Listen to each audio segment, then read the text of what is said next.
ये जेलिसी से तो मैंने खुद को बचा लिया, बट उस चीज का क्या जो हमें अंदर से जलाती है, the jealousy that we feel deep within for others. ये जेलिसी ना केवल हमें अंदर से जलाती है बट हमारी खुशियों का भी नाश करती है। सो इसलिए जानना बहुत जरूरी है कि हम इस जेलिसी को कैसे ओवरकम करें ताकि हम एक अच्छी हैप्पी लाइफ जी सकें। So here I come with 4 ways that can help you overcome your jealousy.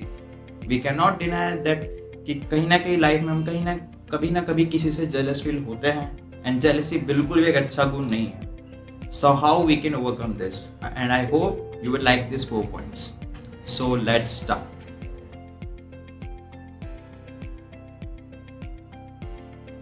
So guys, the first point, please always remind yourself what is your intention behind the reason of your jealousy. What do I mean by that? Suppose अगर आप एक student हैं and अगर आपके father ने आपको कहा है कि बेटा तुझे इस बार 85% लाने हो एग्जाम में, and you feel like okay dad, I will try to fulfil your dreams. आप पढ़ाई करते हो, काफी अच्छे से मेहनत करते हो, आप एग्जाम्स अच्छे से देते हो एंड फाइनली रिजल्ट आता है. आप एक्सपेक्ट करते हो कि मेरे एक अच्छे परसेंटेज आए जिससे मेरे फादर खुश हो जाए, एंड रिजल्ट में आता है कि आपके है 87%, जो एक्सपेक्टेशंस थी उससे 2% ज्यादा. एंड आपके फादर इस न्यूज से काफी खुश होते हैं, एंड आप देखते हैं कि जो आपके क्लास का टॉपर है उसके परसेंटेज है अबाउट 90%. सो कहीं ना कहीं आपको ऐसा लगता है कि मैं इससे ज्यादा डिजर्विंग करता था, शायद मेरे इससे ज्यादा परसेंटेज आने चाहिए थे बट नहीं आए. सो ऐसा क्यों होता है कि जो आपके फादर ने एक्सपेक्ट किया आपने उससे ज्यादा लाया, still you feel that you are not happy. If you feel that yes you have done your job, that's good, but sometimes we feel like यार मैं उससे बेटर ला सकता था. So this is one of the reasons we feel jealousy कि आपका intention क्या था. सपोज अगर एग्जाम से पहले अगर आपको बताया जाता कि आपके 85 या 87% आने वाले हैं, तो क्या आप खुश नहीं होते? या आपके फादर ने इस मेथड से कहा था कि एग्जाम अगर सरल आया तो तुझे 90% लाने, एग्जाम टफ आया तो तुझे 85% लानी चाहिए. उनके लिए तो थ्रेशोल्ड एक ही था कि तुझे 85% लाना है. सो व्हाई इज दैट कि हम वो थ्रेशोल्ड क्रॉस कर देते हैं, स्टिल हम ऐसा लगता है कि नहीं यार हम किसी और से बेटर कर सकते हैं. So always remind yourself what is your intention behind your jealousy. क्या आपने खुद का जो थ्रेशोल्ड था उसे क्रॉस किया है, या सिर्फ इसलिए कि दूसरे ने आपसे ज्यादा लिया इसलिए आप सेटिस्फाइड नहीं है?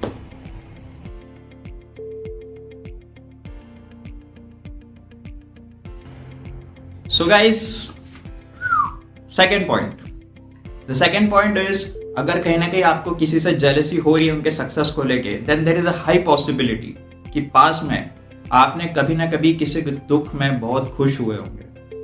बिलीव इट और नॉट, कहीं ना कहीं अगर किसी का दुख आपको खुशी देता है तो ये सिमिलर रीजन है कि किसी की खुशी आपको दुख देती है. I hope that make sense.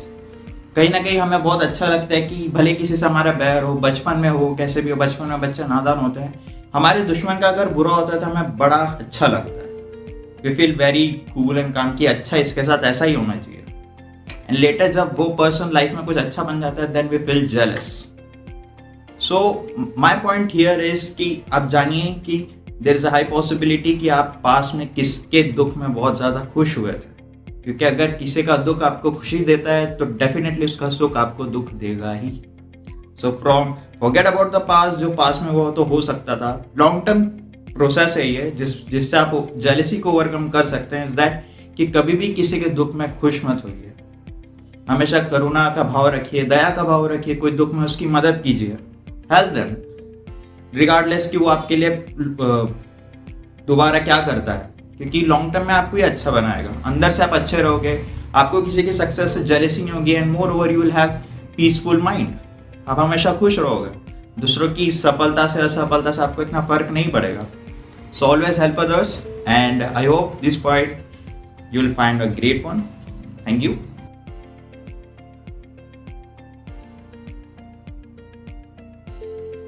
Third point,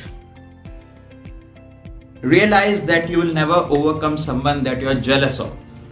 What do I mean by that? Suppose अगर आप किसी एक पर्सन से जेलसी फील करते हो आपकी उसकी सक्सेस को लेकर के, then there is a high possibility कि आप उसके जितना सक्सेसफुल कभी नहीं बन सकते. Why? बिकॉज आप देख रहे हो कि वो इतना सक्सेस पे है तो मैं इससे जेलसी कर रहा हूँ। सो ऑटोमेटिकली आपका ब्रेन ऐसा फंक्शन करता है कि यार अगर मैं उस लेवल पे पहुंचा तो आसपास वाले लोग मुझसे भी जेलसी करेंगे, मुझसे भी चिढ़ने लगेंगे। So in order to get to that level हम कभी वो एक्शन ही नहीं करते, एंड दैट्स वाई दूसरों से जेलसी हमें एक लिमिटेड दायरे में रखती है जो हम कभी समझ नहीं पाते। So this is how jealousy hinders our growth and हमें एक बहुत ही लिमिटेड लेवल पे ला करके रख देती है।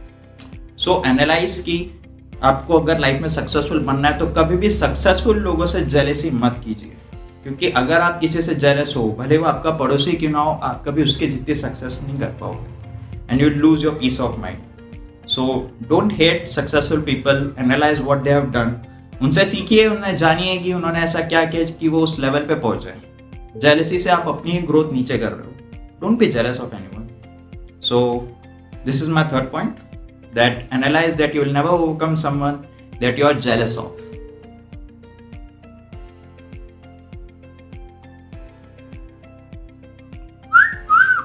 Fourth point, and it is the most favorite one, and it is about having an attitude of gratitude. What do I mean by that? क्या आप लास्ट टाइम आप कब अपने आप से बहुत ही ज्यादा खुश हुए थे? आपने कब गॉड को बहुत ही दिल से थैंक यू कहा था कि उन्होंने आपको इतनी अच्छी मम्मी दी, इतने अच्छे पापा दिए जो आपकी विश पूरी करते हैं, आपको एक अच्छी सिस्टर दी, अच्छा भाई दिया, अच्छा घर दिया, अच्छा खाना दिया, अच्छी गाड़ी दी। We always take this points for granted, always we never feel any gratitude things, and there is a high possibility अगर हम किसी से जेलस हो रहे हैं तो कहीं ना कहीं हमारे पास जो चीजें हैं हम उन्हें अंडर एस्टिमेट कर रहे हैं या फिर फॉर ग्रांटेड ले रहे हैं। ऐसा कहा जाता है कि आपके पास अगर 3 वक्त का खाना है, एक छत है, पहनने के लिए कपड़े हैं, अच्छे माँ बाप का कॉल आ रहा है, देन आप 75% से ज्यादा लोगों से अमीर हो, and still we feel jealous of the people who are more successful than us. Why is that? Always have this attitude of gratitude guys. Feel gratitude every morning, thank God for a lovely day.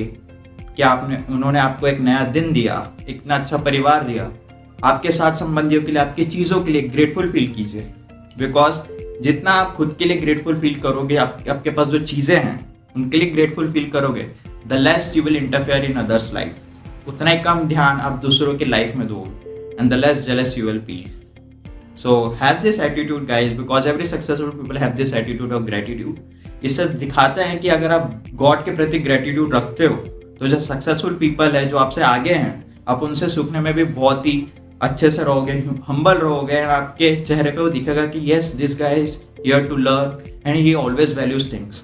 जो jealous people होते हैं वो किसी की value नहीं करते, they consider themselves great, and जो उनसे सक्सेसफुल होता है उनमें कमियां निकालते हैं, उन्हें लकी कहते हैं कि वो कैसे बस आगे निकल गए। Have this attitude of gratitude guys. So I hope this video has added some value. These are my 4 points that can help you overcome your jealousy. Please remember कि जेलसी की भावना जेलसी करने वाले को सबसे पहले जलाती है। Don't be jealous of others, and I hope you will implement this 4 points, and if you have some other points that you feel that can help you overcome your jealousy, then you can share in the comment sections and let everyone be aware of your insights, and please consider these points guys, because jealousy आपकी growth को रोकती है। Don't be jealous of anyone, सबके लिए दया का भाव रखिए, सबके लिए हेल्प कीजिए, and I hope this video has added some value. Thank you so much for watching. Don't follow to like and subscribe, because that will be a huge support, and thank you for watching till the and.